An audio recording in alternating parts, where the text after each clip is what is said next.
Now, this is the first edition, part one or part A of the Khoodeelaar campaign. Khoodeelaar, spelled Khoodeelar,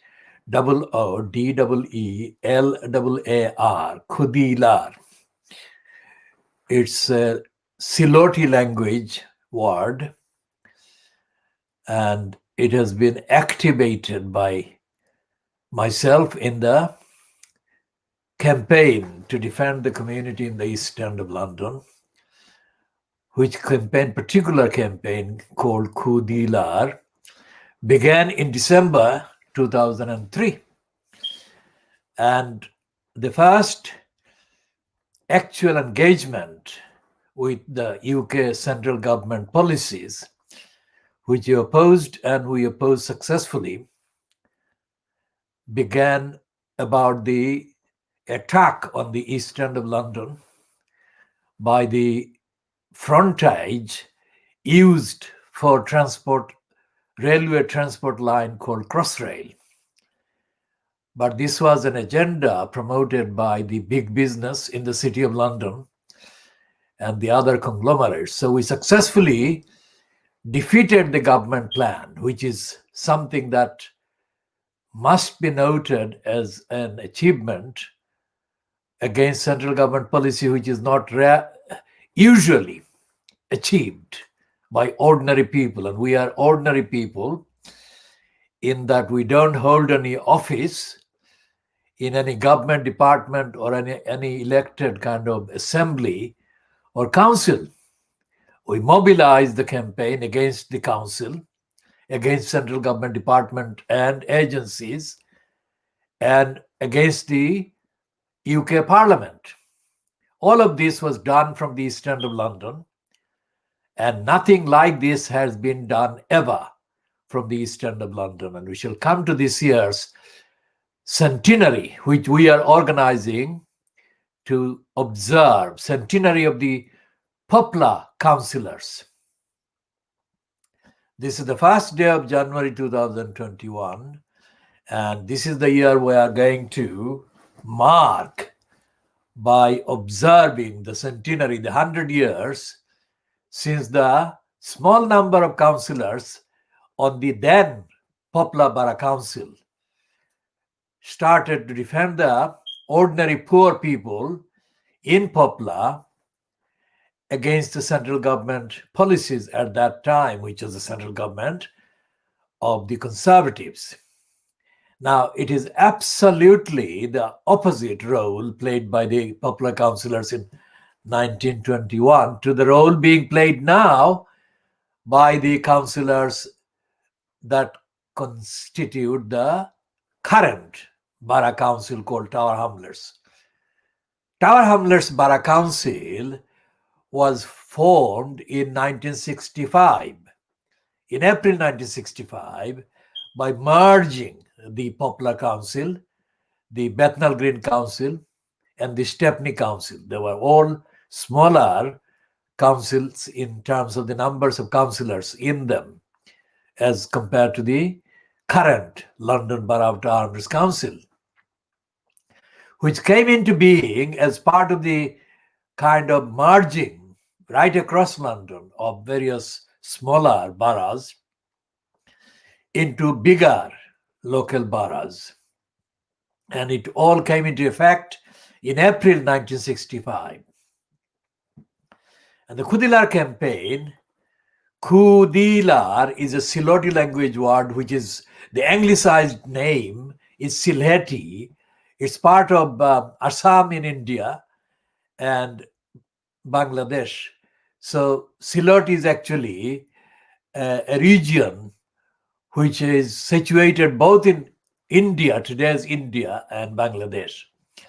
And Siloti language is spoken by a wider number of people than is recognized usually.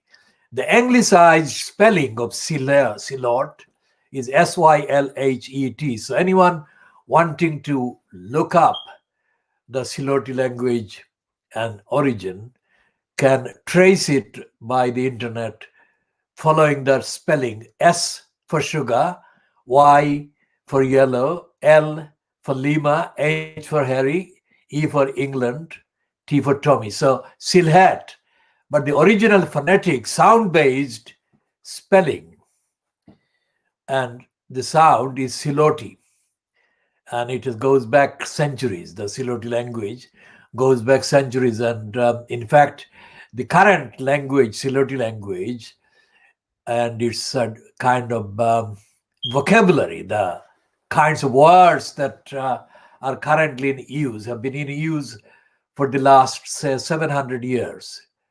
And before that, the vocabulary was different, but the structure of the language was not different. The structure of the language is very much the same today as it was thousands of years ago. Now, the Siloti language word Khoodeelaar is, as I have said before, and just reiterating today for anyone watching this edition for the first time, the Siloti language word Khoodeelaar is similar to the French word Oya.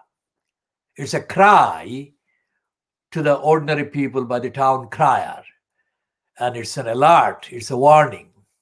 So that's the one meaning, a warning. The Khoodeelaar campaign is a warning word, a campaigning word.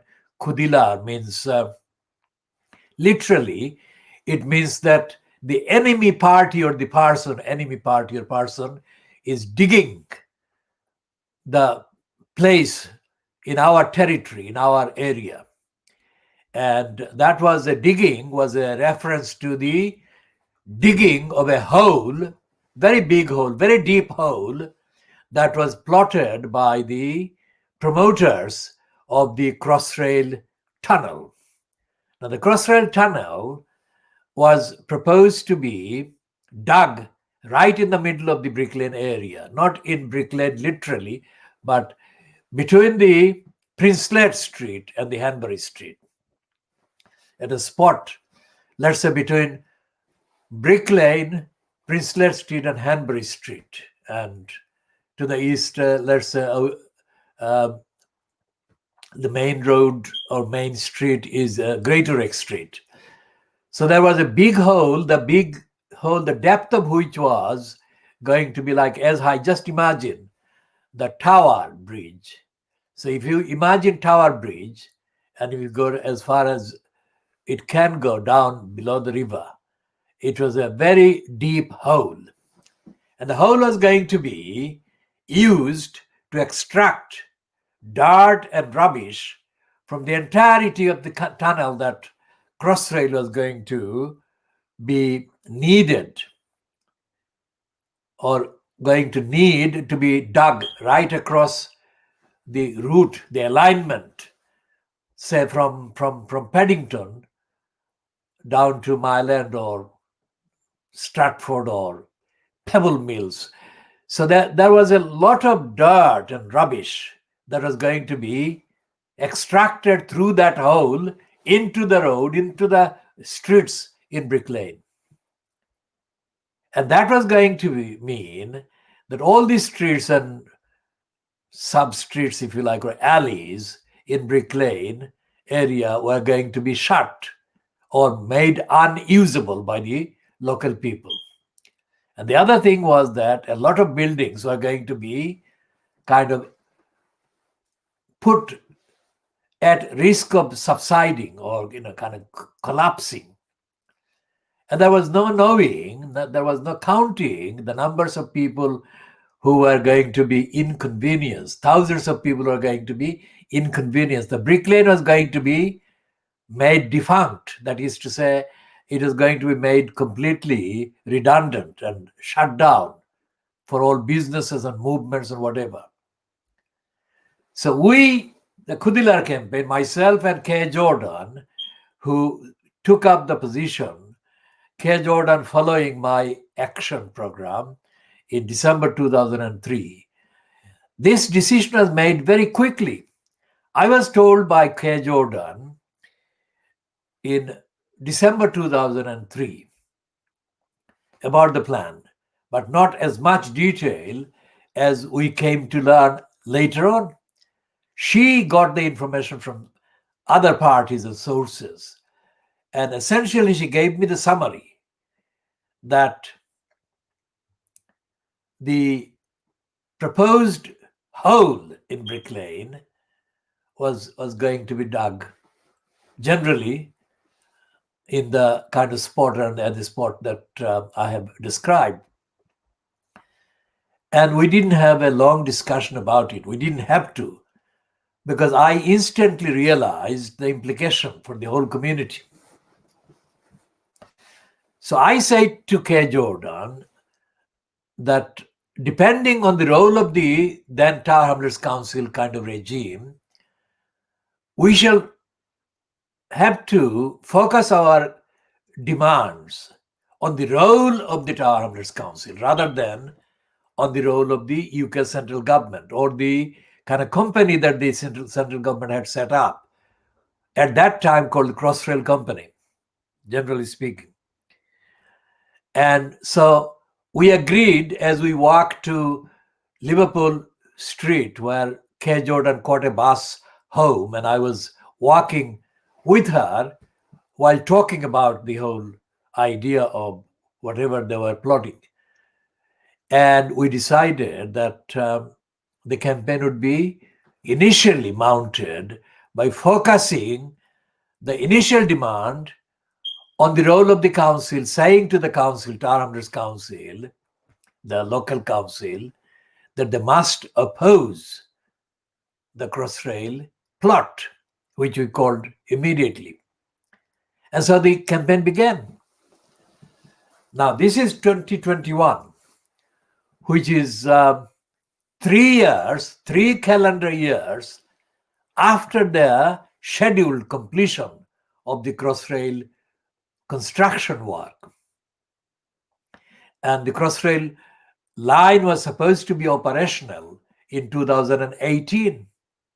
It hasn't become operational, and it is still uncertain at this date, of course, the first day of the new calendar year of this particular calendar, when this Crossrail line would become operational and passengers would be able to use it.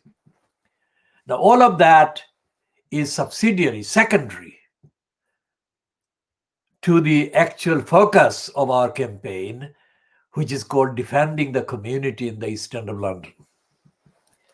Now, the reason why I didn't need any explanation, in addition to the summary that K. Jordan had told me in December 2003, was because I had been defending the community in the East End of London for what?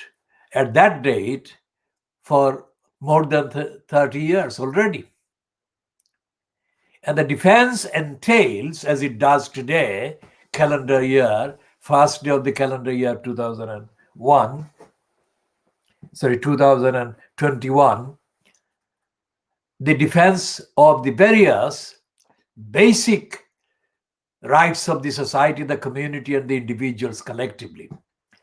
Now, I hasten to say that when I say I defend the community, I don't say that blindly. That is to say, I don't say that everything that goes on inside the perceived community is done correctly or rightly, or that every single individual behaves according to the duties they have morally, ethically, and legally. I say that despite the fact that I know that a lot of people benefiting from the defense of the community that I actually had been advocating and organizing and mobilizing, many of the people who benefit from my work individually are not doing the right thing, and they're engaged in antisocial behavior, they're engaged in criminality, they're engaged in wrongdoing and serious violence against one another or against other people or whatever. But I cannot allow all those wrongs being done to be used as an excuse for other people in the community to be penalized by attacks like the attacks on the community's very existence by the Crossrail plot. And I have said that Crossrail is a front as a frontage, as a facade, as used by the interests and the forces that have been actively promoting the strategy, an agenda to destroy the East End of London as the community exists and has existed for decades. And the reasons include, not necessarily exclusively, but in the main, the reason why they've targeted Brick Lane, or the Brick Lane area and the Whitechapel area and the neighboring kind of estates and parts of the London Borough of Tower Hamlets, contains a serious element of racism. They know that this community that has existed now since the 1960s, I mean, there have been people coming from the Silot area for 100 years or so, but the substantial numbers of the people that can be seen and found in the area nowadays and have been found in the last few decades, this only happened starting from the late 60s to the 70s and 80s, and people have been coming since then. And the point of the attack and the point of the need to counter the attack, to identify the nature of the attack and the impact and the implications of the attack, is to do with essentially defending a community that is mainly demographically made up of people from the Silot region of Bangladesh mainly. Although Silotis are to be found in Assam, in India, and the other neighboring kind of states, the main migration that has happened in the 1960s into the UK and the people settling down, if you like, or settling or creating a settlement, demographic settlement in the area called Brick Lane and Whitechapel and adjacent areas, come from mainly the Bangladeshi part of Silot. Now this happened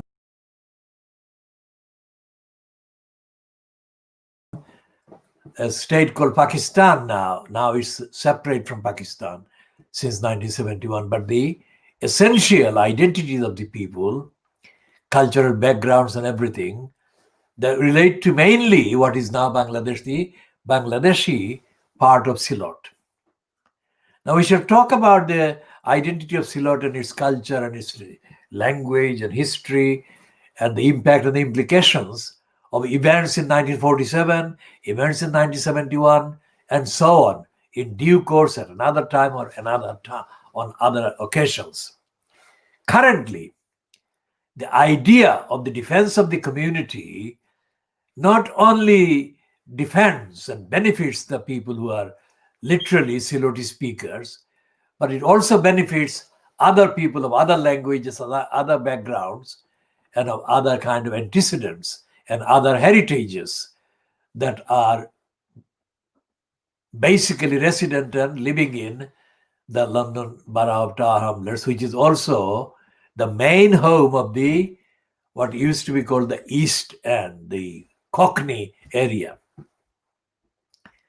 Now, although the campaign against the Crossrail big hole plotted against the Brick Lane area was done by using the presence and the future and the rights and the needs of the Siloti language speaking Bangladeshis, it included and does include today the need to defend the people from other backgrounds, other linguistic and religious and cultural backgrounds. So we shall be talking about the Khoodeelaar campaign in updating forms in due course whenever it becomes necessary. So this introduction should be kept in mind and borne in mind by people who have actually tuned in or started watching this for the first time. Now, this particular program on the KhoodeelaarTV channel online is called the World Exclusive Khoodeelaar Campaign Diagnosis of Fleet Street. Now, Fleet Street is, of course, as I've said before, the street that is in central London, in East Central London, where most of today's newspapers, that is the current newspapers, English language newspapers, daily newspapers, were based for many years before they actually kind of moved their offices to other locations in London. But Fleet Street has stuck. It remains the collective name for all these newspapers, Fleet Street. Whenever Fleet Street is mentioned, without the postcode and without the other ordinary descriptions that are applied when an address or a street is mentioned for other reasons like ordinary purposes of address, it is used to denote collectively the role and the behavior and the circulation of the newspapers, which are typified by, of course, the Sun, the Daily Mail, the Daily Express, and the Daily Borisgraph, and the Times, and now the Financial Times, and the I newspaper, and the Guardian, of course. The daily newspaper, which pagination, that is the number of pages, very small number of pages, called the Morning Star.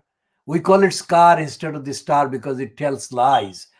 It is published as a so-called daily newspaper by the what used to be called the Communist Party of Great Britain, which is called differently, something differently from that today, these days. And the Morning Star, we call it Morning Star because it tells lies. Although it calls itself a socialist newspaper or a left-wing newspaper, it is a newspaper that perpetrates lies in the name of the working class people, or what the Jeremy Corbyn bandwagon kind of said in the last year of Jeremy Corbyn's so-called leadership of the Labour Party, the many. It doesn't publish many copies, and it doesn't reach many people, and it is not believed by most people. And in any case, the Morning Star is hardly seen by ordinary people because it's difficult to get hold of, and it's not a popular item of merchandise, if you like, in the news agents' outlets. Why we call it the Morning Star? Because it actually lies against the very poor people, the many that it claims to represent, the working class people, the people in low income, etc., etc. And it is also a racist newspaper. It doesn't report anything like the necessary amount or the necessary prominence, any incidents of racism, let alone racist policies. And the Morning Scar is the distortion. That is why we call it Scar.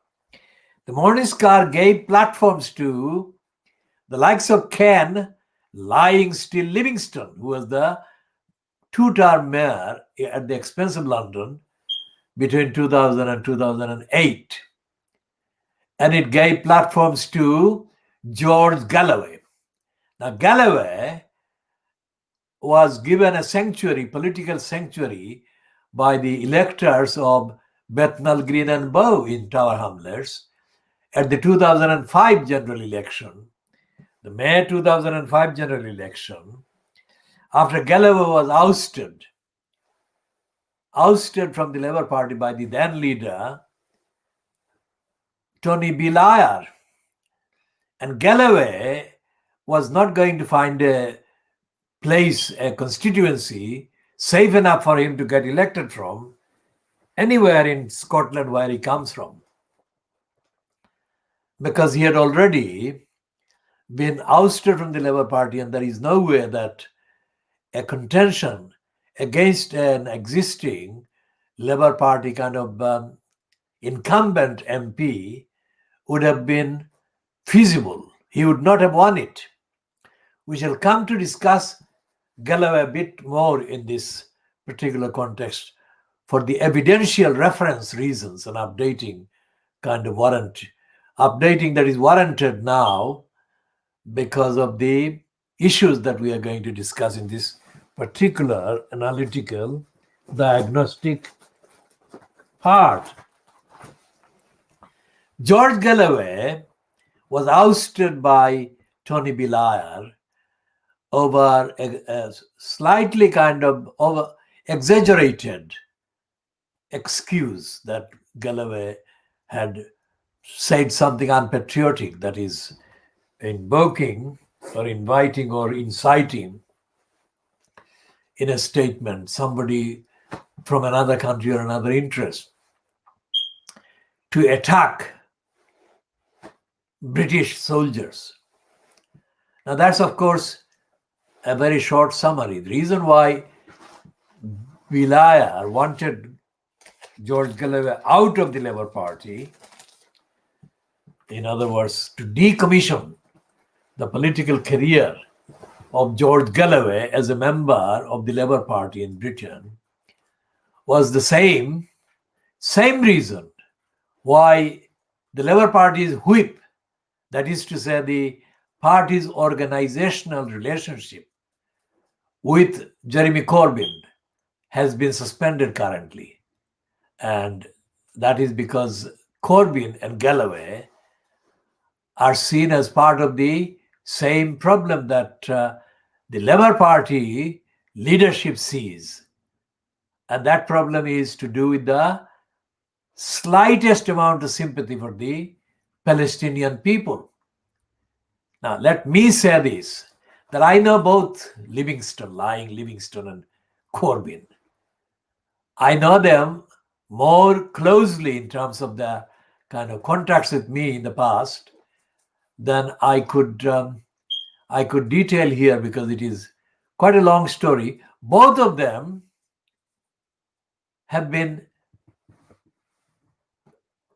organizationally penalized by the Labour Party bureaucracy for what the Labour Party bureaucracy and their peddlers in Fleet Street have claimed, being opposed to the role of the Israeli state and the anti-Semitism that has been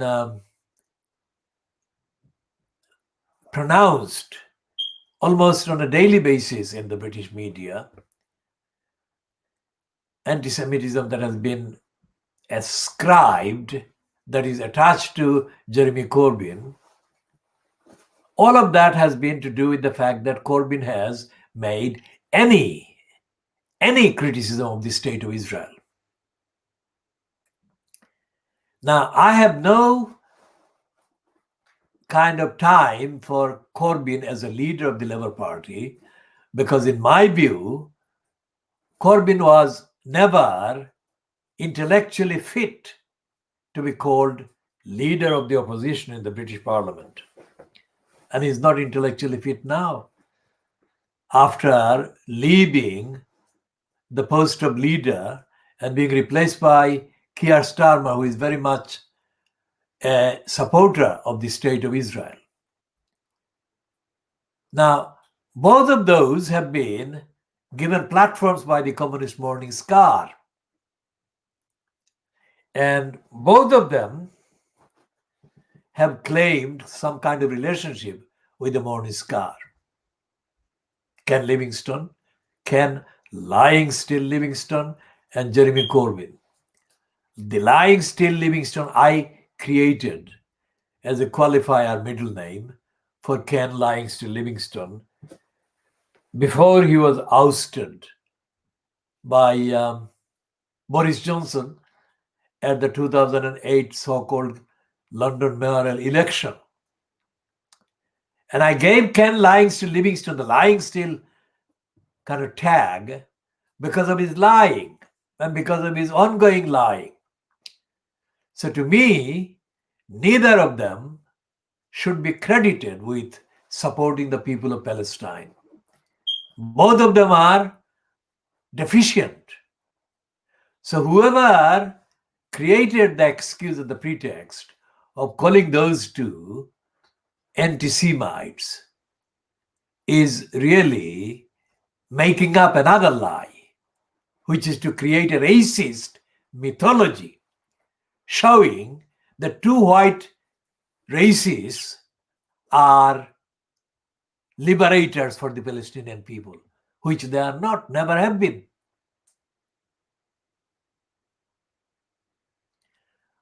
We didn't call George Galloway a racist before.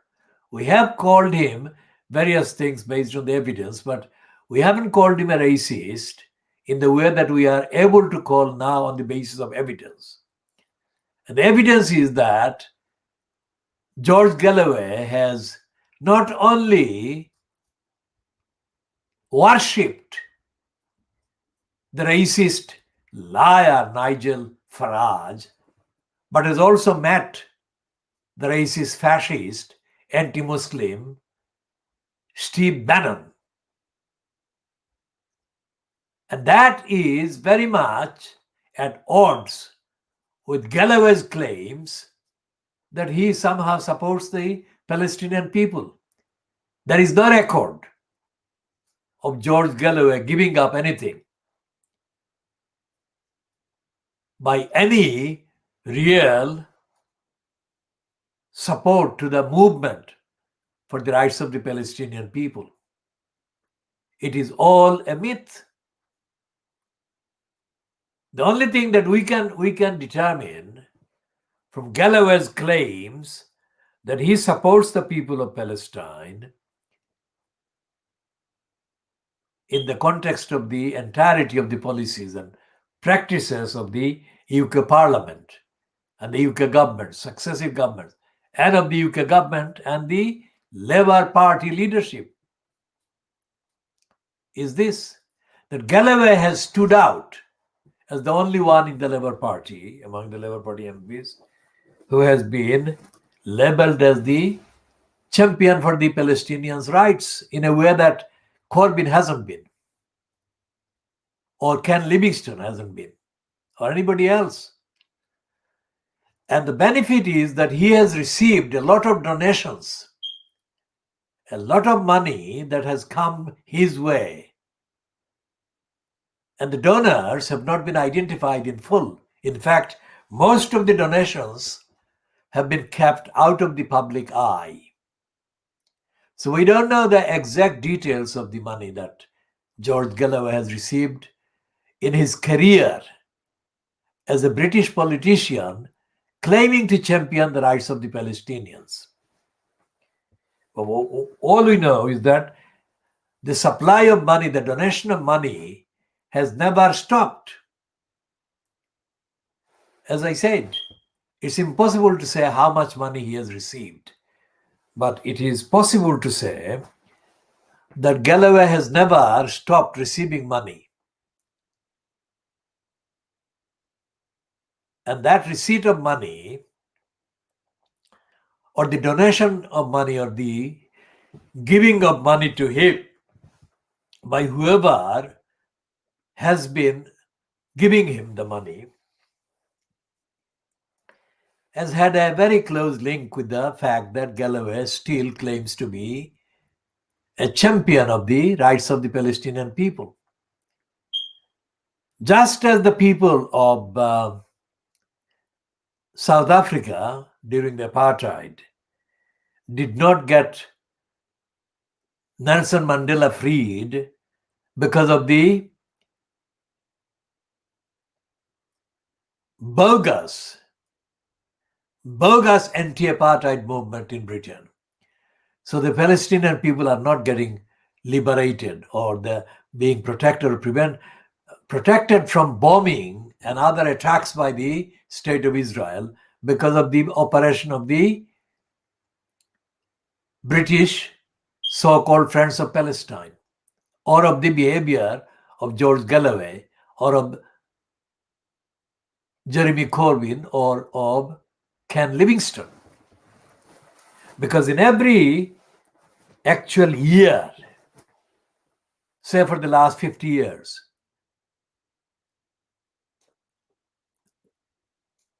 Jeremy Corbyn George Galloway, Ken Livingstone, whatever the ages have been throughout the last 5 decades, they have been silent, if not outright or strategically or craftily hostile to African or Asian people mobilizing against racism in this country. These three have not supported the campaigns against racism by the African people or the Asian people, whatever the level of actual mobilization by the African and Asian people, which I shall be commenting on soon. These three have remained absolutely, totally alienated from the movement by the African and Asian people against racism in this country. And all three have been Brexiteers. All three have been Brexiteers, which means that they have supported the racist campaign against the European Union. So when Galloway arrived in Bethnal Green and Boyne at the May 2005 general election, there was not a single word of solidarity by him or anyone connected with him expressing any support or solidarity with the Khoodeelaar campaign. In fact, Galloway and his so-called supporters and his racist advisors didn't even know about this real problem that was going to be foisted on the East End of London. If they did, they didn't care. But we don't say they didn't know, because Ken lying still Livingstone was still very much in post at the expense of the people of London in the post of mayor. And Livingstone and Galloway have been very close politically. And Livingstone must have told Galloway that he should not criticize Crossrail. And Galloway didn't. Until it became very clear that in the constituency, the Khoodeelaar campaign had become the definitive voice of opposition to the Crossrail plot. Now, I'm reading nothing here. I'm speaking extempore or extempore. That is to say, I'm making this broadcast without any script. But that doesn't stop it from being more effective than a scripted broadcast would have been, because I have been involved in mobilizing the whole campaign, in articulating and in dealing with all the evidence and all the facts and figures and the rest of it. But I say that as a record that this broadcast is being made without any script in front of me. And I did not rehearse. And it is like this every broadcast.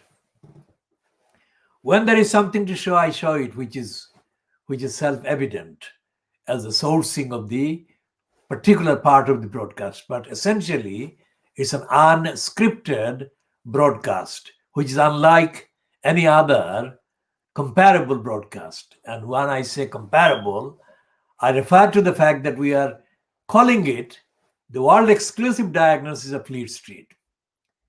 And I'll come to the kind of diagnosis of Fleet Street of today a little later, after dealing with the update necessary to be made and broadcast about kind of the joint role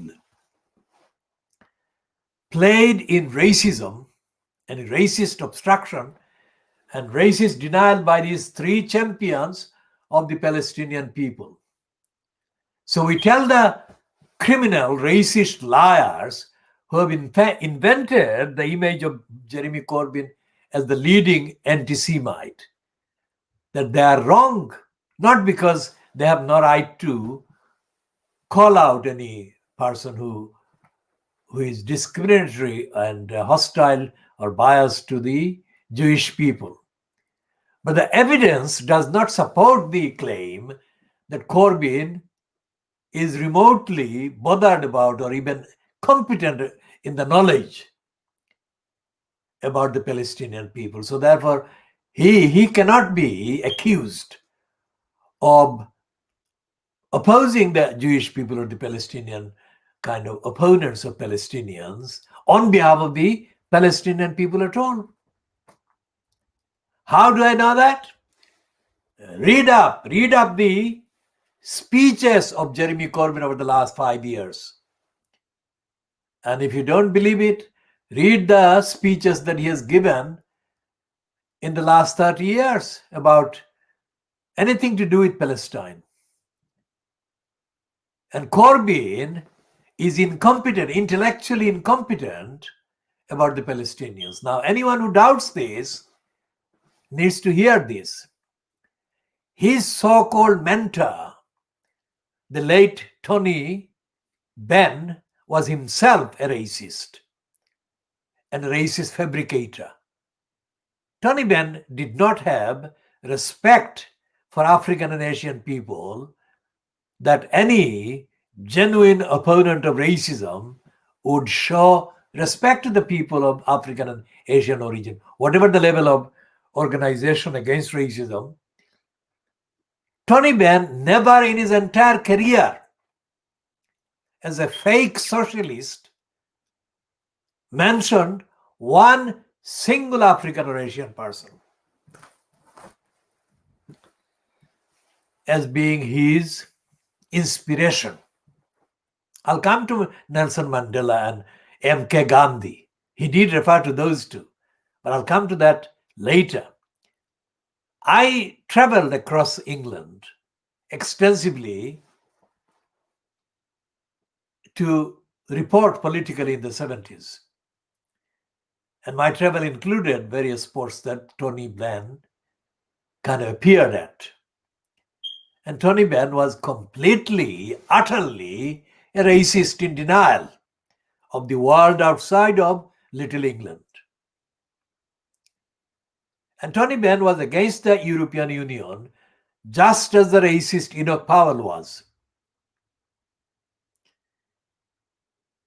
And there is no evidence, absolutely no evidence, that Tony Benn had any understanding of international law, international treaties, international obligations in the way that the founders of the United Nations and the other subsequent kind of organizations based on the foundations and the founding principles and aims and purpose of the United Nations actually produced and spawned.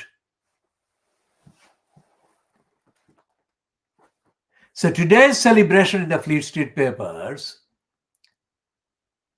especially the Daily Mail and the Sun and the Daily Express and the Boris Graph, and the Financial Times, of course, and the Guardian as well, they actually positively celebrate the ending of the UK's membership of the EU, as they are reporting. Now, it is predictable that the Daily Mail, the Sun, the Express, the Boris Graph would celebrate the ending of the UK's membership of the EU. But why the Guardian? The Guardian is following the same line as the Daily Mail editorial and the Daily Boris Graph. Boris Graph is, of course, the Daily Telegraph, which has bribed and bought Boris Johnson over the last 12 years or so. Well, more than 12 years. let's say 15 years, they've been buying Boris Johnson. Now, the details of why the Daily Boris Graph, which is the Telegraph, otherwise known as the Daily Telegraph, has been spending millions of pounds in buying and bribing Boris Johnson is not publicly explained yet, except that the Boris Graph and the Boris Johnson both subscribe to the racist, right-wing kind of political approach. But that's not enough. There has to be something else. Because Johnson is not a principled politician. Johnson had two versions of the speech that he was preparing to give after the referendum result. He wrote one script if the result went for the Remainers. And he wrote another speech to deliver if the result went for the Leavers. And the Leavers, of course, celebrated the outcome, and he gave the Leavers speech. Well, that was all along the case. Now, Boris Johnson has made a series of serious remarks against Muslim women, and George Galloway has not condemned him. Not as far as we can actually establish. Because if he had established Boris Johnson anti-Muslim outbursts and incitement, then it would have been in the news, but it has not been in the news. And by news, I mean here, in this context, online version of the Daily Express and the printed version of the Express group, like the Daily Express and the Sunday Express.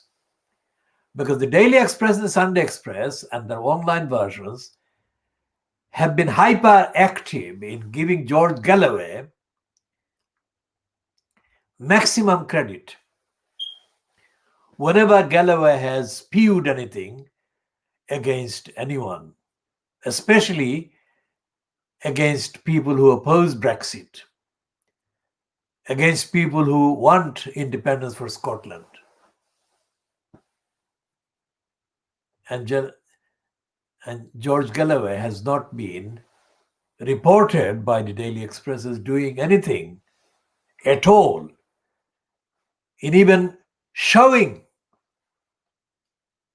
awareness that Boris Johnson had issued a series of anti-Muslim racist incitement, particularly focusing on the women, Muslim women wearing the burqa.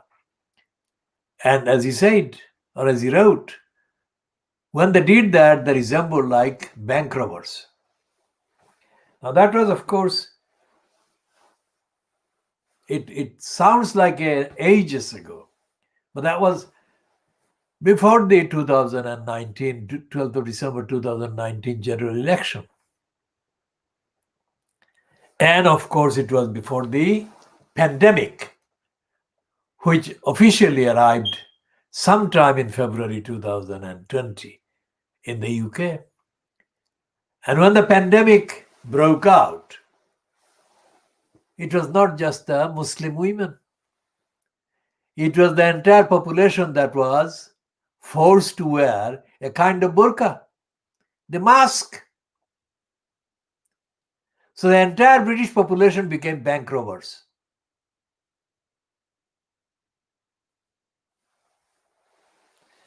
And this is something we have pointed out, not anybody else. But George Galloway didn't point this out. And George Galloway didn't ask for Boris Johnson to withdraw his racist, inflammatory, anti-Muslim women, hateful incitement. And the records that have been published in the last 4 years plus, since the day of the referendum kind of result was made public,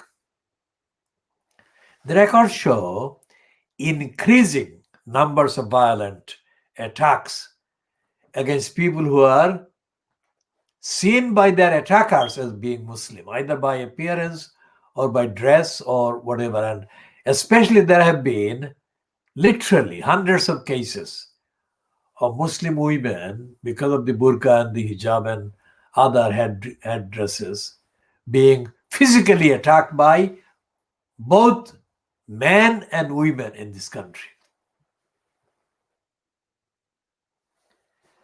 And George Galloway has not made any significant or memorable comment against any of those attacks. If he did in a ritualistic, going through the motion type of way,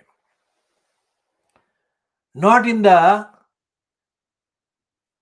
overstated way that he appeared to be championing the people of Palestine. Now, as I said about the South African liberation and the fact that George Galloway actually mentioned the people of Palestine, the mentor of Jeremy Corbyn, Tony Benn, the mentor mentioned Nelson Mandela and he mentioned the M.K. Gandhi. But he didn't mention them as his inspirations or his leaders. He mentioned them as if he was kind of approving of them after the facts. And nothing that I suffered, and I suffered the kind of ordeal or the experience strictly for evidence. I was in Brighton suffering one of the events that Tony Benn addressed, absolutely empty of substance. So one of those things that I have been keeping in mind, bearing in mind, using in the construction of the analytical word, the gullibles. That is one of the things that I noticed and I have used in creating the word gullibles to mean mostly indigenous white people who are fed subliminally and directly lies by the popular press, the Fleet Street, and the media. That is on the one side, the majority of them voted for Brexit. And their counterparts on the other side, again, indigenous white people who claim to be socialists, claim to be against what they call the Tory policies, but are equally as racist as the Tories. So Corbyn, when he says that his mentor, political mentor, was Tony Benn, he is actually giving away his own stupidity and artificiality and his own racism.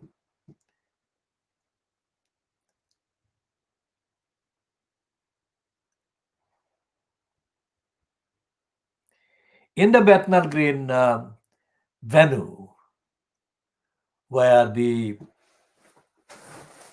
near the Bethnal Green tube station, Bethnal Green underground station, there is a place where there are many public meetings have taken place over the years.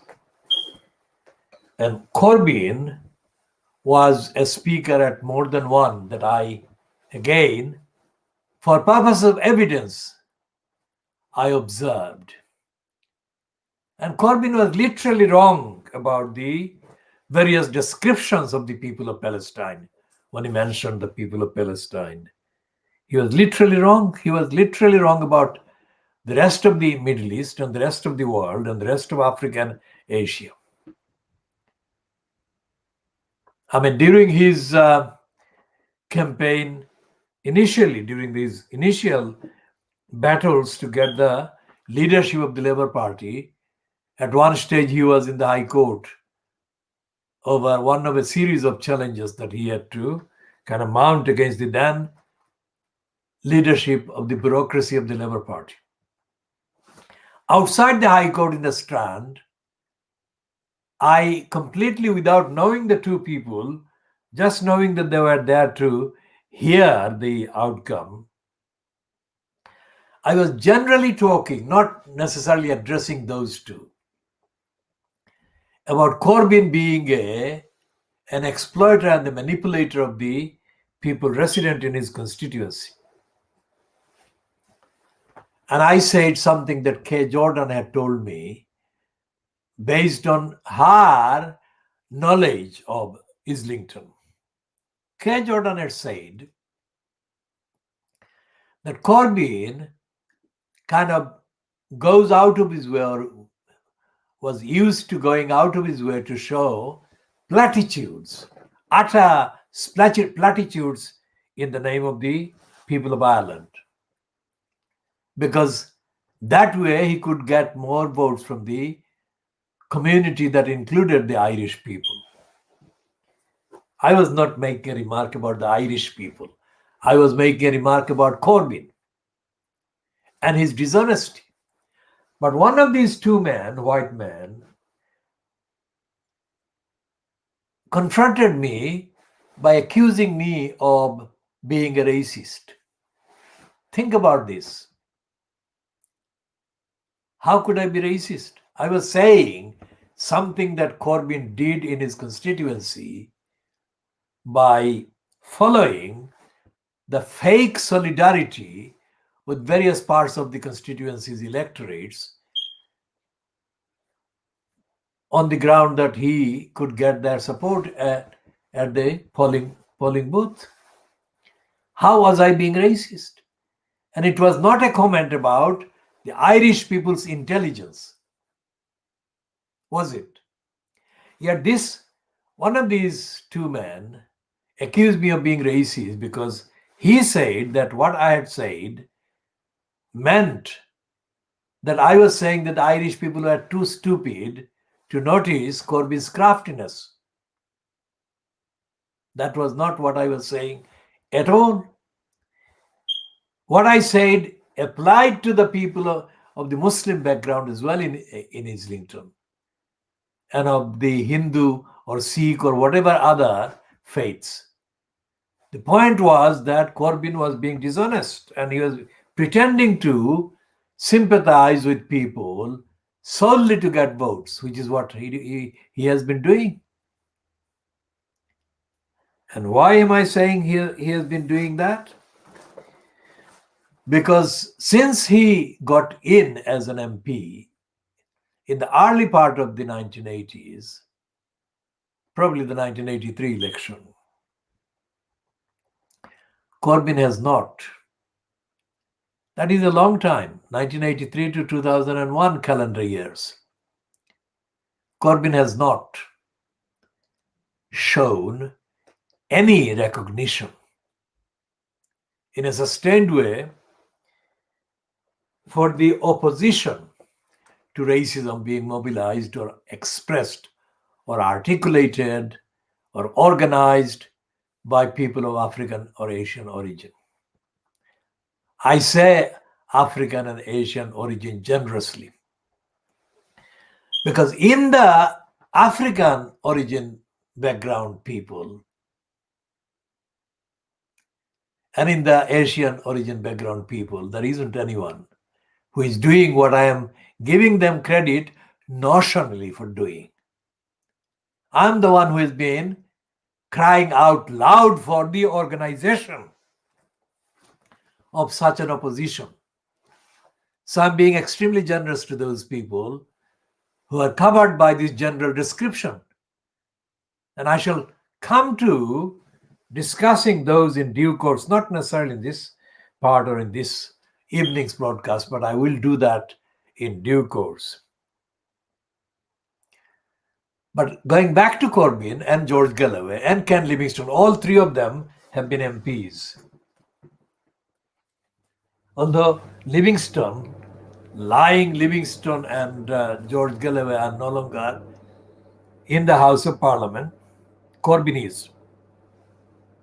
So if we add together their speeches and their roles while they were MPs or have been MPs in the context of fighting racism, we shall find that they have not been supporting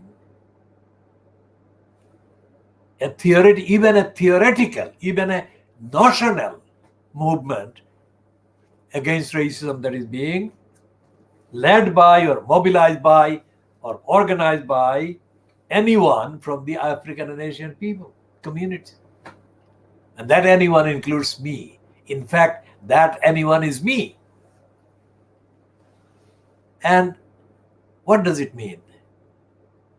It means that Galloway, when he became an MP in the name of the people of Bethnal Green and Bow in May 2005, was used to being in denial. Because he got the votes of the people that included significant numbers of Bangladeshi people who were Muslims. And he got the votes. But his ideas, his advisors, his sources of intelligence came from racists. And now we know that racists of his ilk. So how was it that George Galloway then became, on the record, an opponent of the Crossrail Hole? It was because we, the Khoodeelaar campaign, stepped in. And we stepped in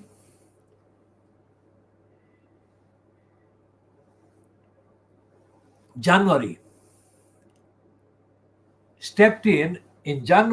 2006.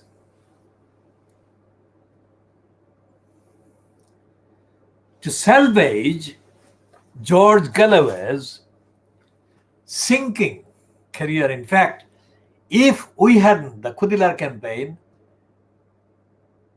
in the form of myself making the initiative, had not stepped in to defend the then local MP George Galloway against attacks from Tony Blair. Blair was still in post as incumbent Prime Minister in January 2006.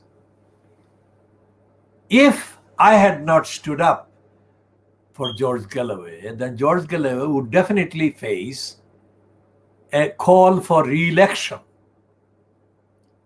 Why?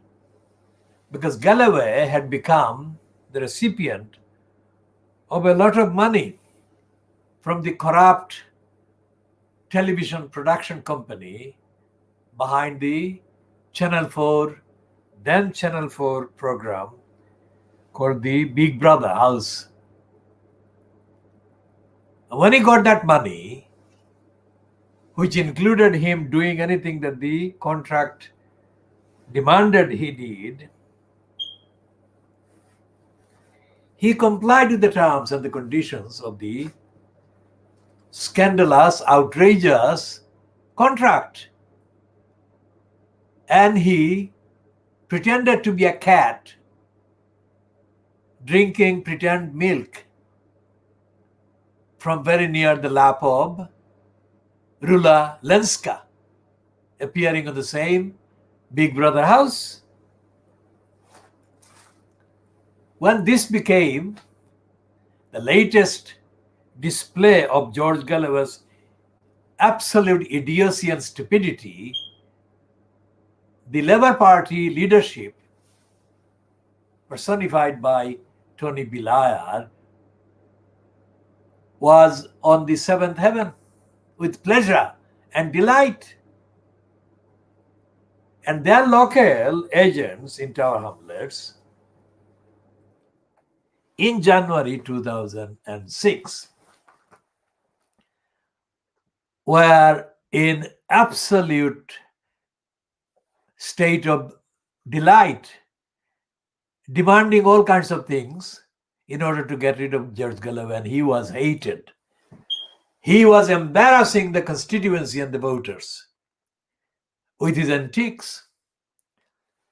So much so that the demand was about to become realized by a motion being tabled in the House of Commons. He didn't get it, but that was about to happen for the recall of the election of May 2005, which was only a few months earlier. Because May, June, July, August, September, October, November, December, January, 9 calendar months, not even a year. And there was absolutely no comment from George Galloway's racist advisor morons and his liar morons. Nobody from Galloway's so-called constituency operation was opening their mouth because they couldn't. Because the political environment in January 2006 was very much hostile to George Galloway. And Fleet Street was playing the same role, if not a far more sinister role, against George Galloway politically, as it later played against Jeremy Corbyn on the so-called anti-Semitic kind of role of Jeremy Corbyn.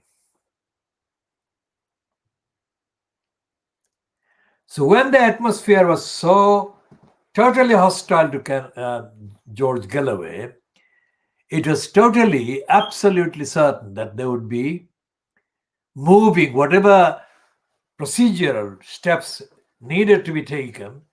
They would be moving and taking those steps to get rid of George Galloway as the MP for Bethnal Green and Bow, in the name of Bethnal Green and Bow.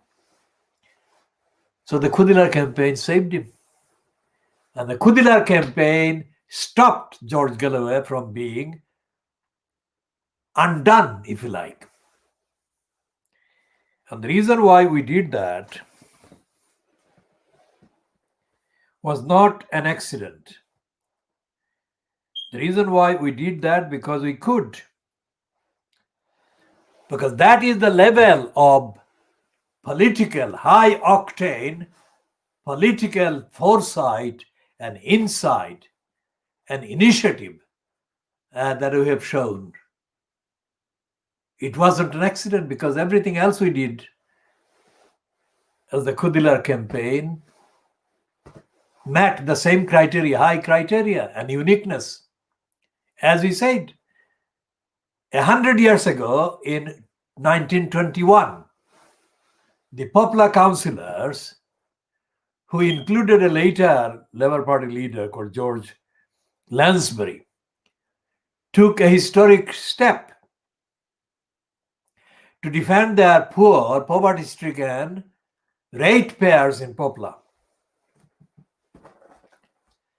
And in order to defend them successfully, they resolved as councillors on Poplar Council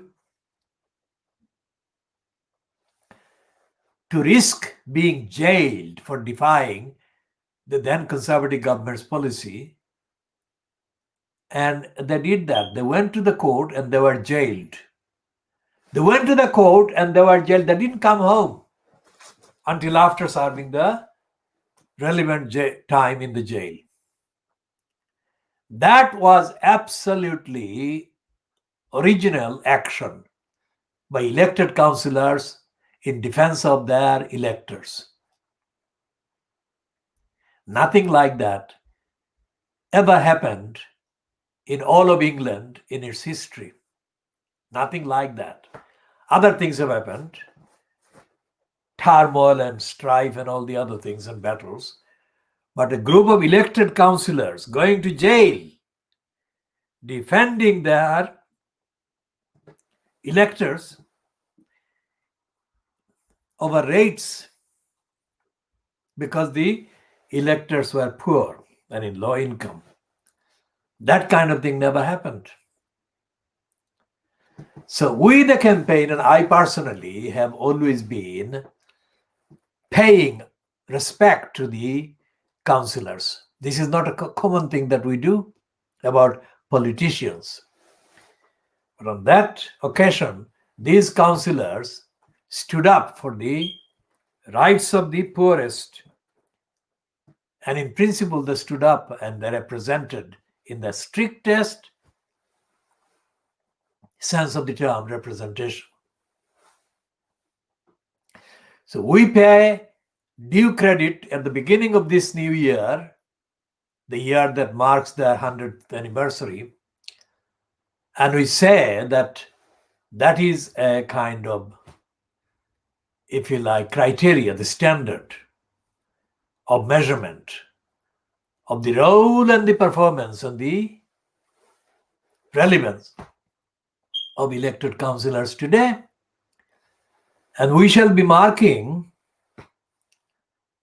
that significant, genuine championship of the electors and the ratepayers, the poor ratepayers in poverty, as exemplified in the behavior and the stand taken by the ethical and moral activism of those popular councillors. And we shall pay them due respect, and we shall pay them more than due respect in the course of the year. So what does it mean for the current council? Of course, we are now in the middle of a pandemic, so therefore, the usual business that included or had the option of including the participation in direct kind of confrontation or conversation with the incumbent or the currently in place councillors, that kind of engagement has been made unsafe for reasons that need not detain us, because it is already well known that the lockdown has caused the practical suspension of the activities of council and councillors in the way that they would be kind of active in outside of a pandemic, outside of an emergency imposed by reasons of the safety of the public, let's say. So today's Daily Mail and the Guardian and the Sun and the Boris Graph are singing the same tune. The Guardian is linguistically using the positive words to describe the Brexit so-called departure.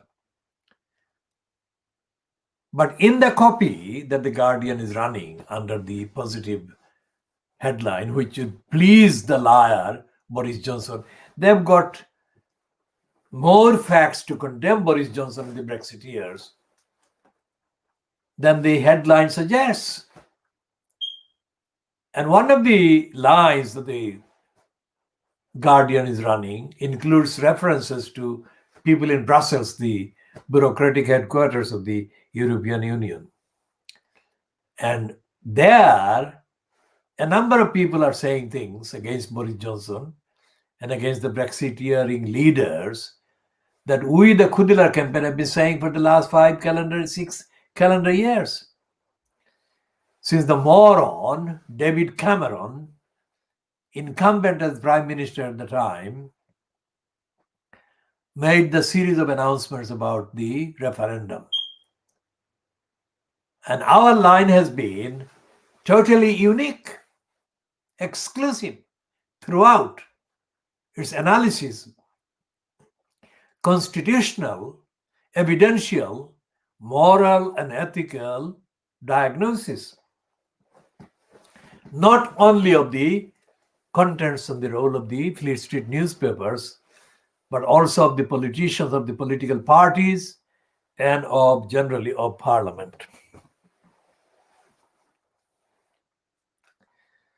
What has happened is that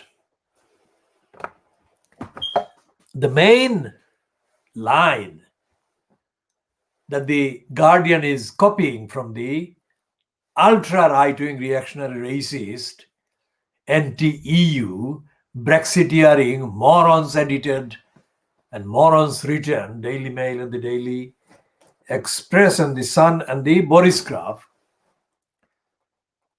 is contained in the one word rules. They don't say anything about the international treaties, the charters, and the requirements, the various liberating constitutional moves and steps that have been taken according to the UK's states status as a signatory to those charters. Because a lot of the EU's agreements or a lot of the agreements made by the EU centrally with the member states derived from, flowed from, and have been based on the declarations, founding declarations of the United Nations 75 years ago. So although the particular description, the particular kind of engagements between the UK and the EU as a member kind of state, UK as a member state, and the EU as a central kind of organization, although the particular descriptions of those agreements have come to an end, theoretically, similar agreements and the duties on the UK state arising based on the agreements remain unchanged. And those are to do with the human rights conventions and the United Nations Charter, of course. And the papers, the Daily Boris Graph and the Mail and the Sun and the Express and the other right-wing kind of Brexiteering morons can be predictably expected to ignore this fact or factors. But the Guardian cannot, because the Guardian pretends to be intellectually more alert and equipped than the others, the rivals sort of titles. And it also claims to be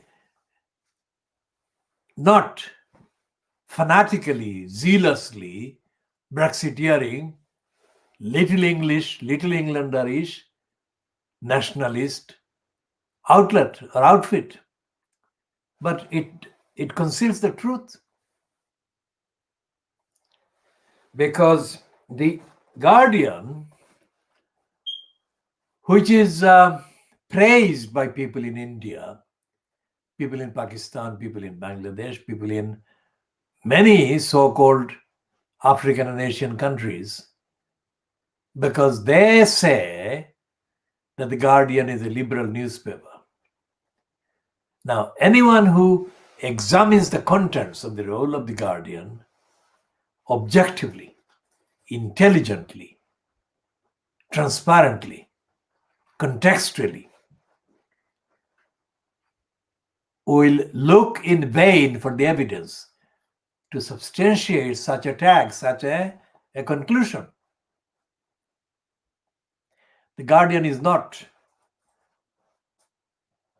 fundamentally different from the Daily Mail. The Guardian is not fundamentally different from the Daily Boris Graph or the Sun or the Express. The Guardian is another Fleet Street newspaper, which is a racist newspaper, which is in denial of the United Nations, which is in denial of the existence of the world outside Little England. Now, what that means is that most of the people, including the gullibles, of course, on either sides, as we have explained in this particular part earlier, the gullibles that support the ultra right-wing conservatives and the gullibles that pretend to support the not so right-wing Labour Party. They have all failed to tell the truth about the impact and the implication of this Brexit thing. Even the Guardian reports today, Friday, the 1st of January 2021, that Boris Johnson's racist father, they don't call him racist, but we are calling him racist, Stanley Johnson, has made an application to become a citizen of France. They published this news today, a day after the so-called Brexit came into force. Now, Stanley Johnson is a racist who, along with his daughter, Rachel Johnson, went on a propaganda tour shortly after news came public that Boris Johnson had condemned the burqa-wearing Muslim women as resembling bank robbers. Both Rachel Johnson and her father, Stanley Johnson, did identical statements in defense of Boris Johnson, and they both said that they thought that by condemning the Muslim women wearing burqa as looking like bank robbers, Boris Johnson had not gone far enough. That is what they said. They didn't say what else he should have said for him to be condemned as racist and anti-Muslim. But they implied that he could have said a lot of other things against the Muslim women resembling bank robbers. Muslim women in burqas resembling bank robbers. So, let's see if we can find any trace of this on the internet. And then we can read the whole thing exactly.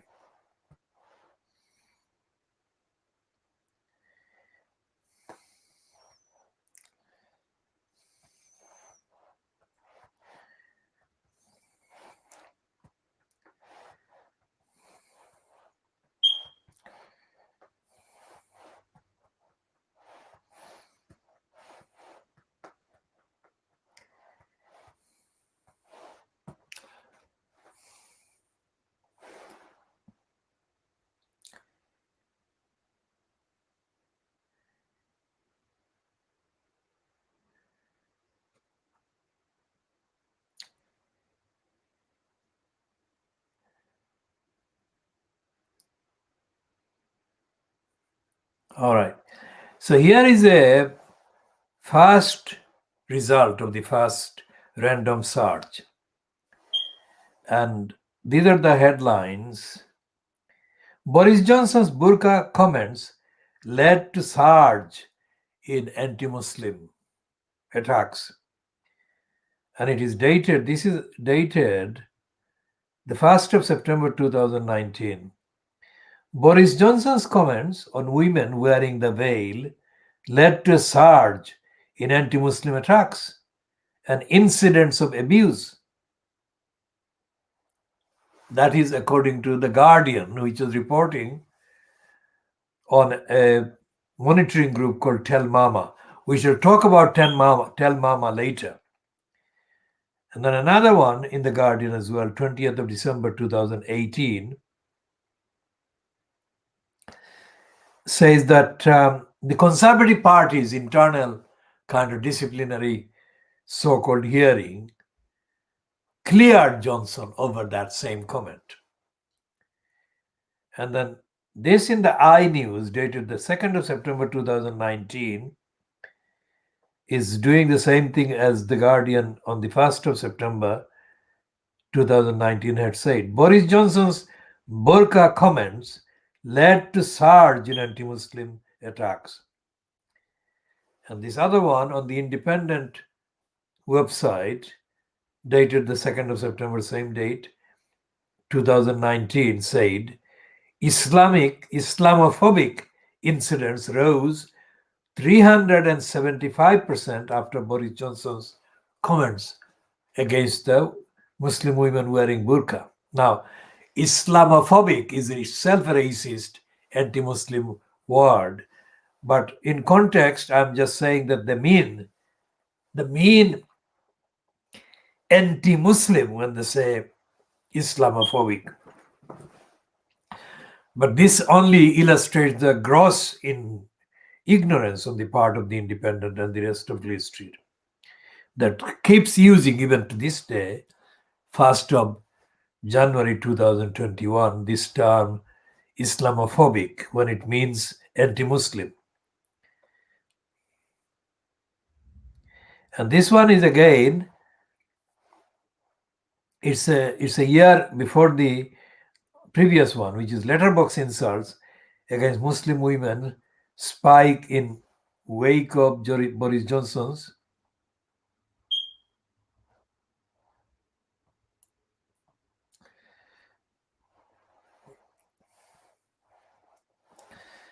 now, because of the kind of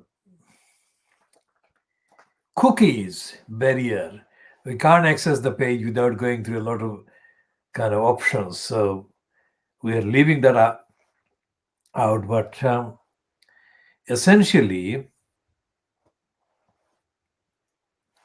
this is the version in the Politics Home website, which too is cookies barrier. But essentially what they're saying is that Boris Johnson's attacks on the Muslim women bank robbers on letterbox added to attacks on Muslim women and abuse of Muslim women almost 4 times, to the level that had previously existed. So according to any definition of the existing laws against incitement and criminal law, this was a criminal incitement that needed immediate prosecution, but he was not prosecuted. Instead, The Guardian kind of copied like a routine this so-called watchboard or watching body called Tell Mama. Now, Tell Mama is operated by a slave, mental slave, and he is affiliated to the racist party called Lib Dems. And this idiot was many times, his name is Mughal. This idiot was several times, candidate for elected office in the name of the Lib Dems. Most of the times he failed. But that is just a biographical note. It's not a moral note. He has every right to stand, even if he keeps failing and keeps being rejected. But the fact that he was not successful is not unconnected with the fact that he is actively running a business about racism and anti-Muslim kind of hostility. There are other outfits operating in the name of opposing racism in this country. But all of them are controlled by racists or mental slaves like this Mughal. I knew a Mughal who used to be involved in The Guardian, but that Mughal may or may not be related to this one. This one may have had his father, the other Mughal that worked in The Guardian. But that Mughal despite the fact that he was a mental slave as well, took the guardian to court and the court rejected him. And that shows not Mughals' kind of competence about racism or in opposing racism on that occasion, but it shows the racism of the court system. The court judgment in favor of the guardian and against Mughal, that other Mughal, is a kind of classic text that a racist would write.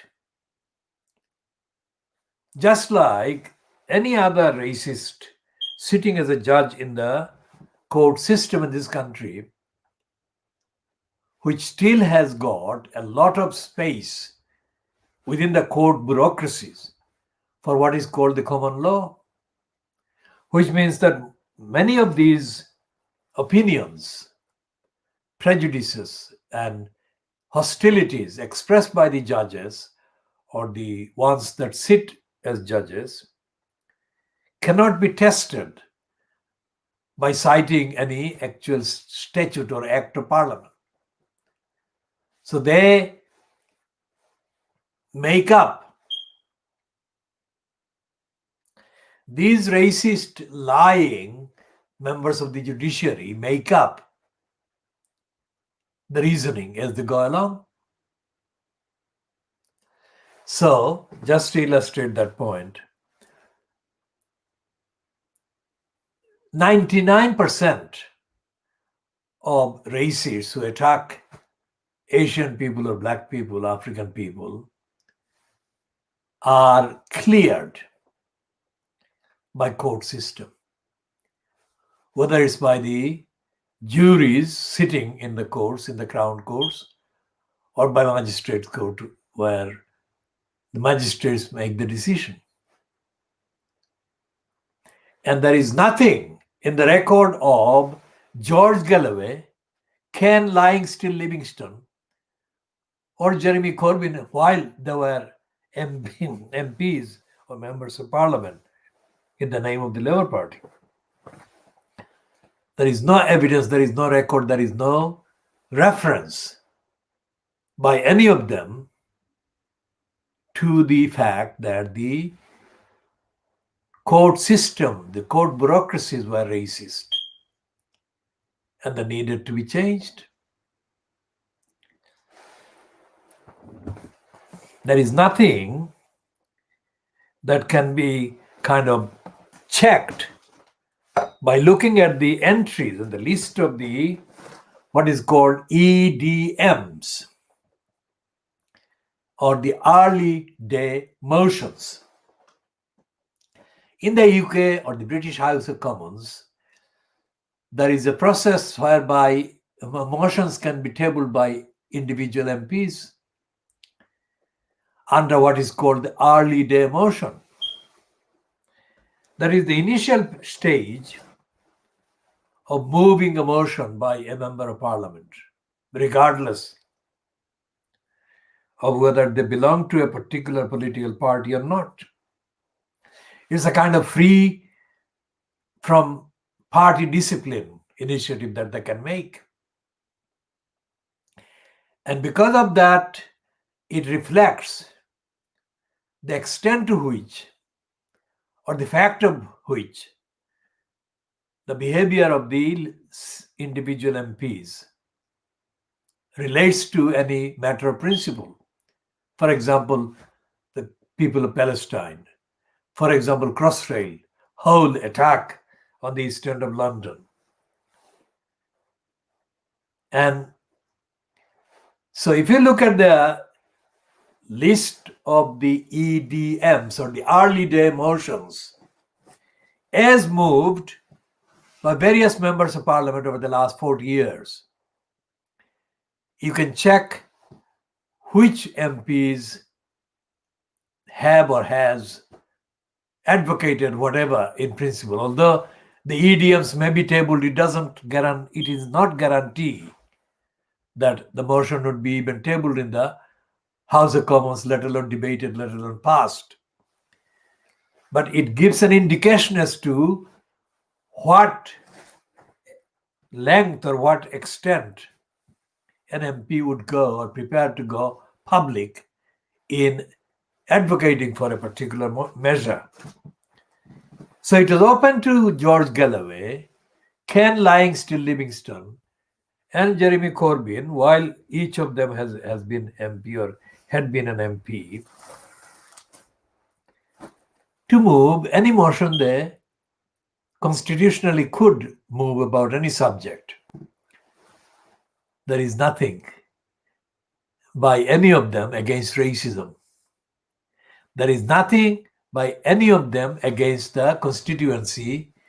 Well, in the case of George Galloway, about Bethnal Green and Bow, but the constituency's defense against the Crossrail hole.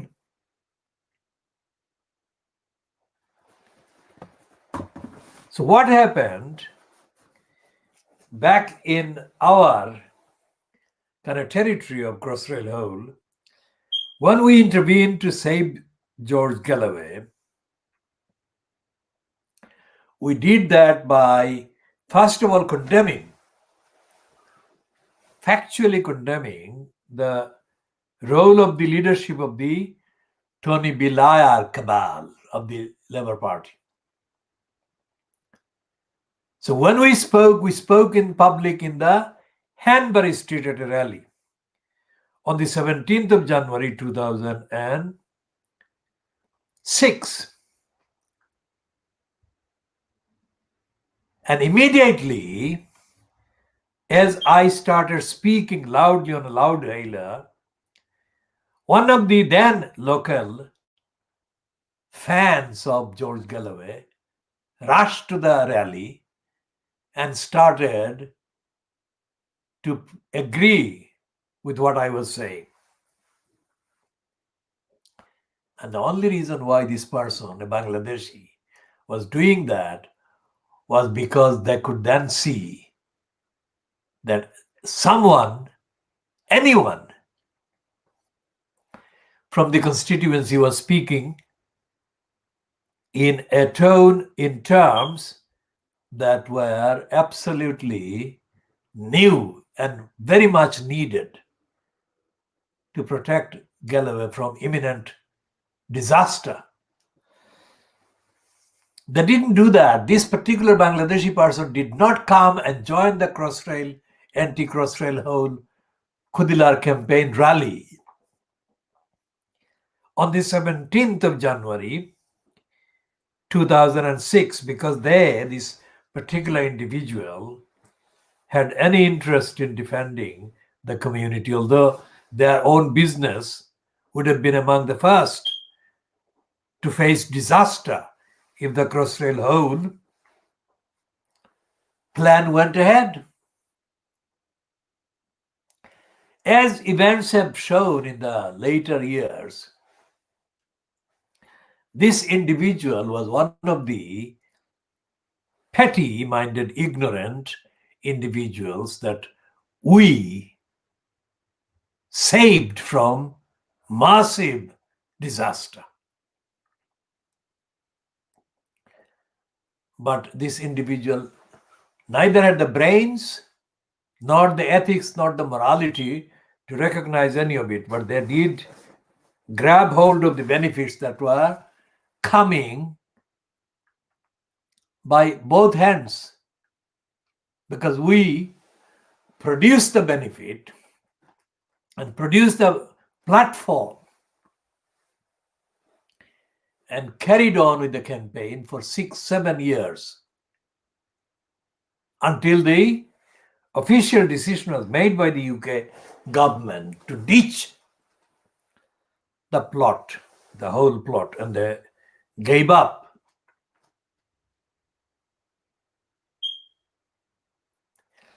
So we are the Khoodeelaar campaign is the only campaign that has ever been mobilized in Tower Hamlets or in the East End of London in the political level, on the political level, on the community level, on the legal constitutional law and action level.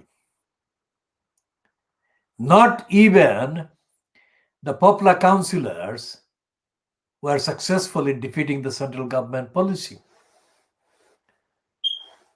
But we made it absolutely clear that the government had no support for that policy in terms of the Crossrail Hole plot. We did that ethically. We did that morally. We did that constitutionally, legally. And for most of that time, George Galloway was given opportunity after opportunity after opportunity by our campaign to appear in public supporting our action. That made him appear to be supporting our campaign. And that sent a very solid warning to the Blairites and others in the constituency. But we knew that Galloway was benefiting career-wise, and we had nothing to lose by having him appear to support our calls and our actions. If Galloway failed to do that, we would have turned on him. And he knew that very well. So he had no option but to go along. Nor did his racist advisors. And the racist advisors included a bunch of crooks. The bunch of crooks included a number of criminals who supported the corrupt mayor system foisted on Tower Hamlets Council. And we have been chronicling, updating on, expanding on, publishing details of how the criminals coalesced and how the criminals actually operated in collusion with the corrupt mayor regime installed in Tower Hamlets Council.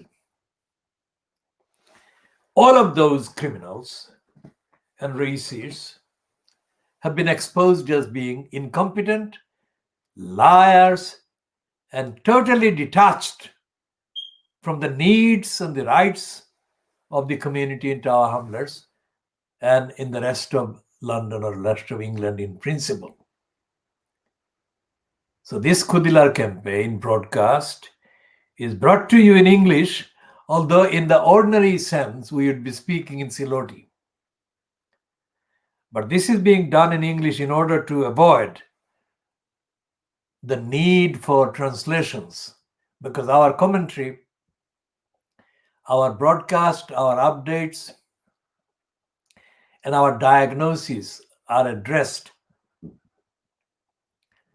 to the public at large, which is not exclusively made of speakers of a particular language, including the Siloti language. And we have to say this, that the campaign that we are running, as we said at the beginning, the campaign that we are running was not just against the Crossrail Hole plot. The defense of the community includes more than just opposing the particular Crossrail Hole plot. And the defense of the community includes education, housing, employment, civil liberties, and health. And most of all, it also includes opposition to the role of the agencies of the state that are violating the various obligations the UK remains obliged to carry out as part of the UK status as the signatory to international treaties, agreements, declarations, and so on. So we say that our campaign was far wider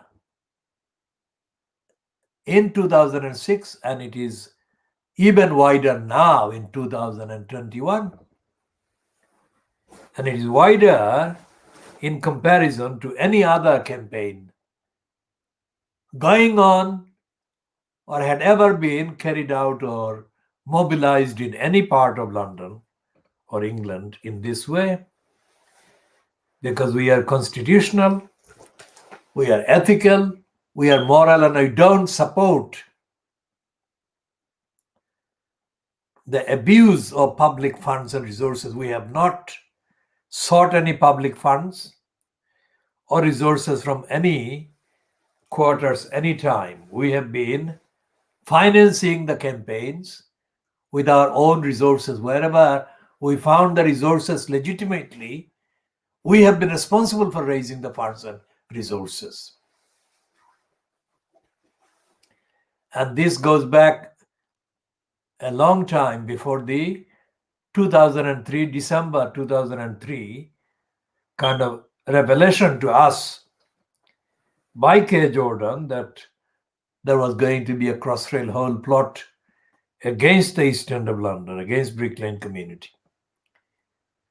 We have been doing campaigns for defending the community for nearly 50 years now in the current kind of cycle.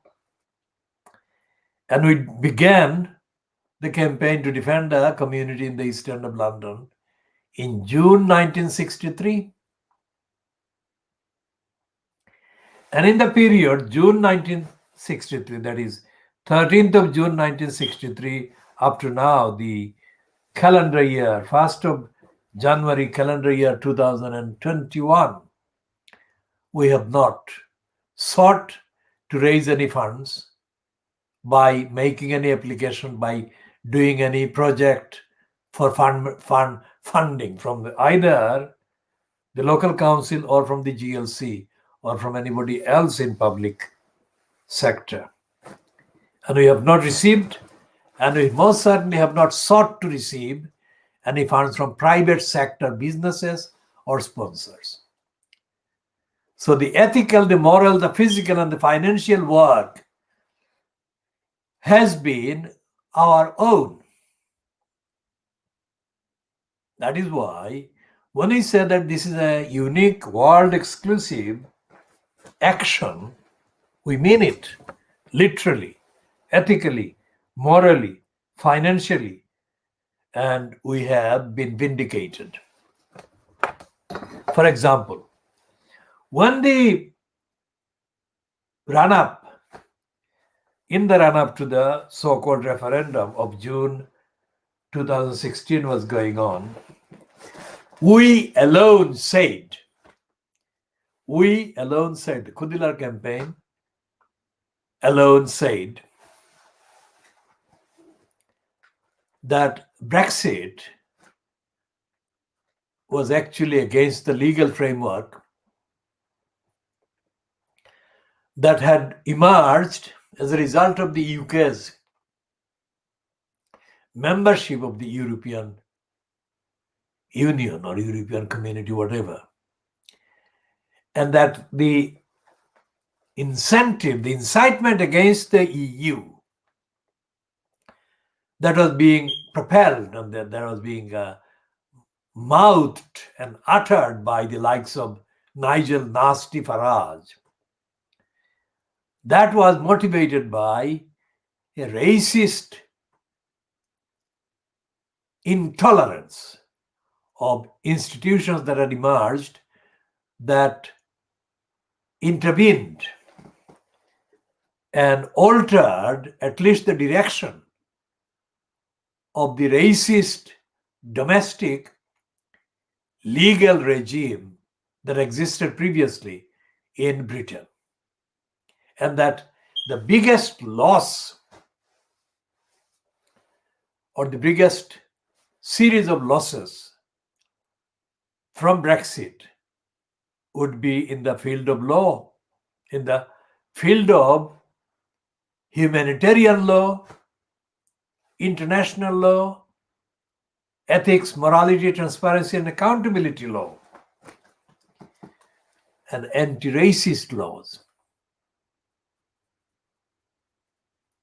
We alone have said that. And we are saying now, on the first day since the Brexit thing came into being, let's say, that the Guardian's coverage of Friday, 2021, includes statements attributed to EU personnel in Brussels that actually echo what we had said 5 years ago about the Constitution.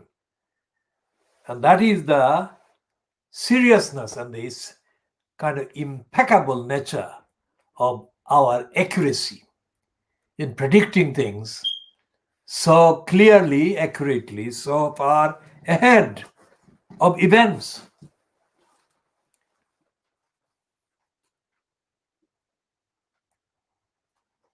And the Khoodeelaar campaign is not just against the crossrail hole, as we said. The Khoodeelaar campaign has been and is about education, about housing, about employment, about internationally understood and objectively, verifiably tested rights, human rights, civil liberties, and opposition to racism and discrimination. And we have said correctly everything that the BBC's behavior has actually proven to be the right assessment of the BBC. We said decades ago that the BBC was racist.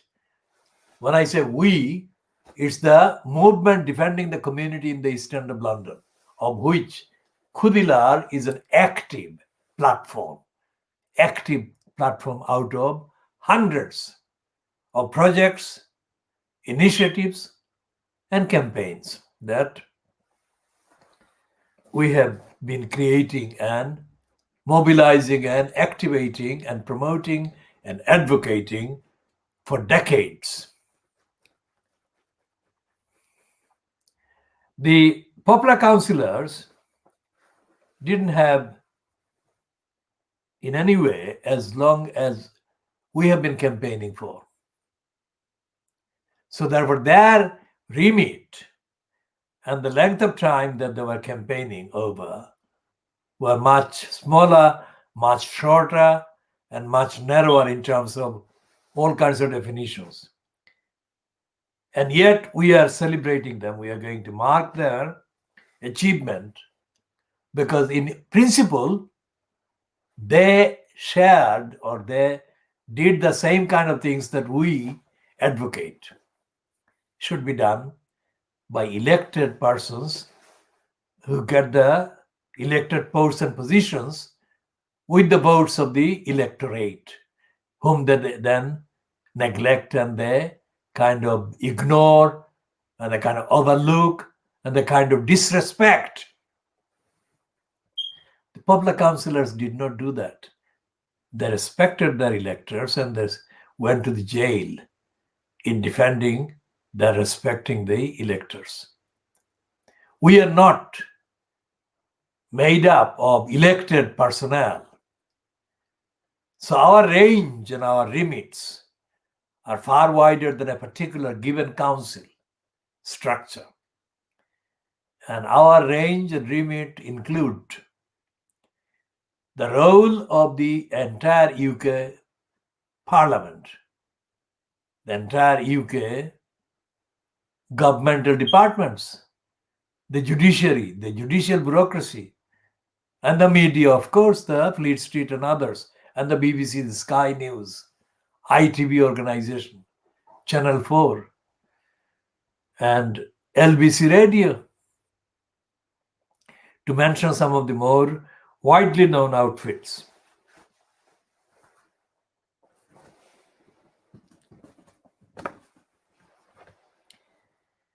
Of the studies that we have carried out, of the studies that we have carried out in the course of the last 60 years, we have included in the study a look or several looks at the Constitution, as publicly known, of the United States of America, of the other comparable kind of constitutional frameworks of other states, Western European states, and of Western styled kind of regimes in the Southeast, Far East. And of course, we have done these studies of the apartheid regime, and we have been doing the studies of the post-apartheid regime in South Africa.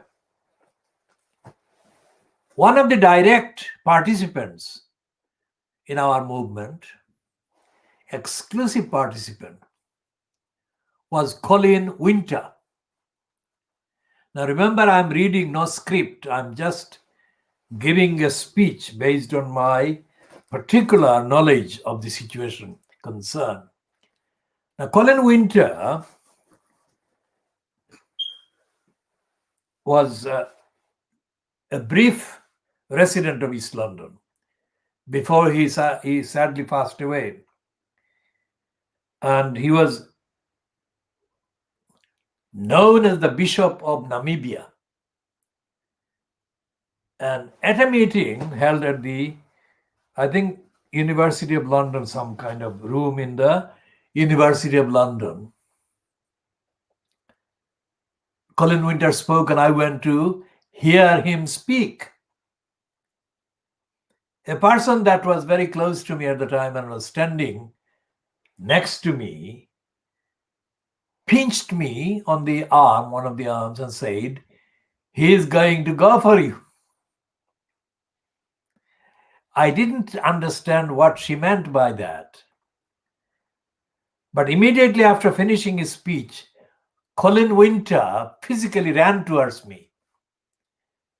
And he came and grabbed hold of me and kind of embraced me and wanted to know what I did and who I was and all the rest of it. I had not spoken a word. Anyway, eventually, he agreed to meet, and then we met.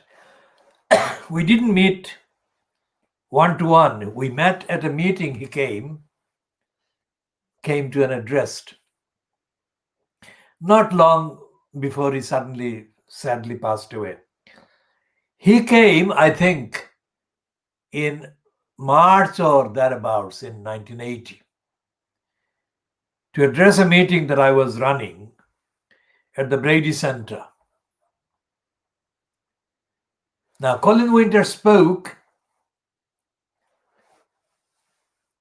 passionately against racism, against apartheid, and it was recorded. I cannot access the record this minute, but I shall try to remember what he said and share this in a later broadcast. But Colin Winter was the one that actually said at a meeting, which I also attended, but I didn't speak to him at that meeting, held at the Westminster Hall. The phrase, or part of the phrase that I remember from his speech there, was that he said, "I am ashamed to be British." Now, what he was saying there was that he was ashamed to be British for what the British did to the black people of South Africa. That's what he was meaning. Now, not many people in the UK want to talk about Colin Winter because of that. Because he was one of those rare kind of British persons who was quite prepared to talk expressly and explicitly about the racist British imperial role in Africa and in Asia, of course. So Colin Winter came to the Brady Center, and none of the white people, the so-called left people, present at the meeting, I don't know who the details were, but the people that have existed since Colin Winter passed away in the early 1980s, so it's now in the 90s, 30 plus years, 30, 40 years nearly. They never spoke about Colin Winter. There's a contrast between Colin Winter on the one hand and Jeremy Corbyn, George Galloway, Ken Livingstone, and others of their racist ilks. Colin Winter was the Bishop of Namibia, and he was expelled by the apartheid regime, which controlled Namibia, of course. And the reason why they expelled him was because he was a genuinely kind of anti-racist. He was opposing racism in a genuine way. And they didn't want a white person to be opposing racism generally. And especially they didn't want a white bishop to be opposing racism, because that actually gave the racists a bad name, they thought. Now, I also met Donald Wood. As compared to Colin Winter, who was ignored by the British press, Fleet Street and others, Donald Woods was given a celebrated kind of status by the British press, especially by the likes of The Guardian. And the reason why they gave two different treatments, one to Colin Winter that neglected him, ignored him, and was a stand and a policy they based on being in denial of his role, and one about Donald Wood based on the Guardian's type of racism, racist patronage. The Guardian, the Observer, they were full of praise for Donald Woods on the Sunday Times.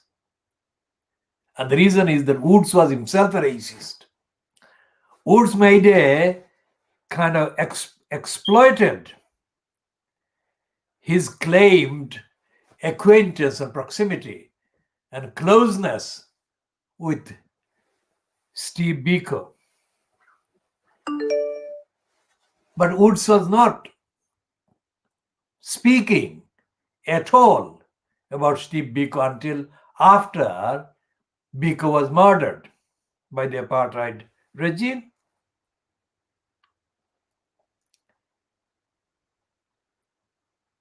And there is nothing anywhere that I have seen that actually corroborates Donald Woods' many claims about his very close links with Steve Biko. Now, whatever the image of Steve Biko, now, decades after his murder, and whatever the truth is about the extent of Donald Woods' proximity or familiarity and closeness with Steve Biko, whatever, none of that has been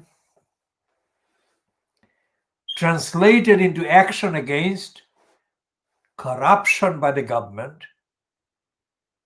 that has existed in various forms since the apartheid occupation formally came to an end. That is very similar to what has been going on in Zimbabwe.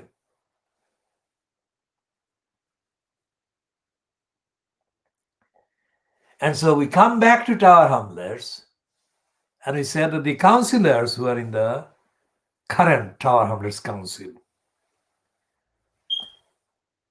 are a bunch of crooks, regardless of their ethnicity. By ethnicity, a very significant part of the elected councillors are Bangladeshis in Tower Hamlets. But we say they are a bunch of crooks. Essentially, a bunch of crooks and liars.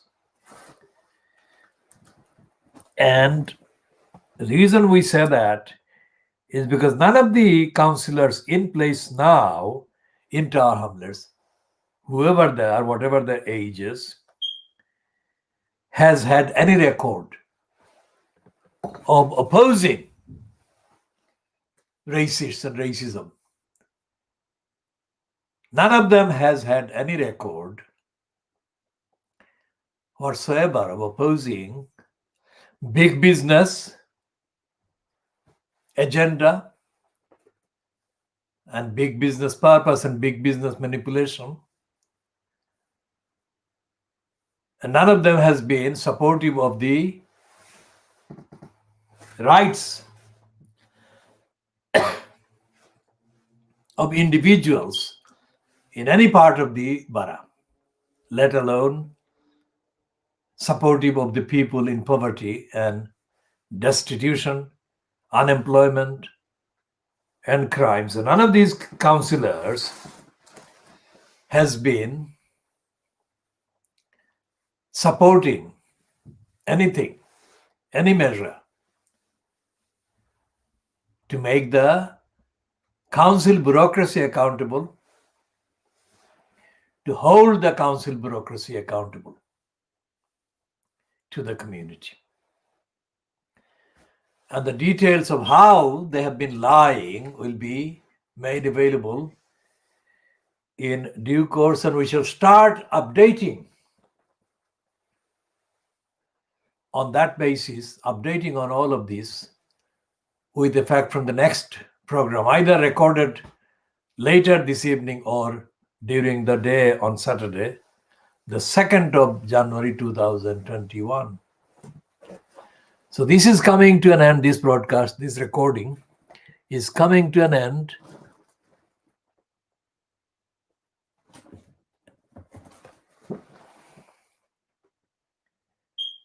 at 23:17 hours GMT or 23:16 hours GMT on Saturday, on Friday, the 1st of January 2021. Until the next program,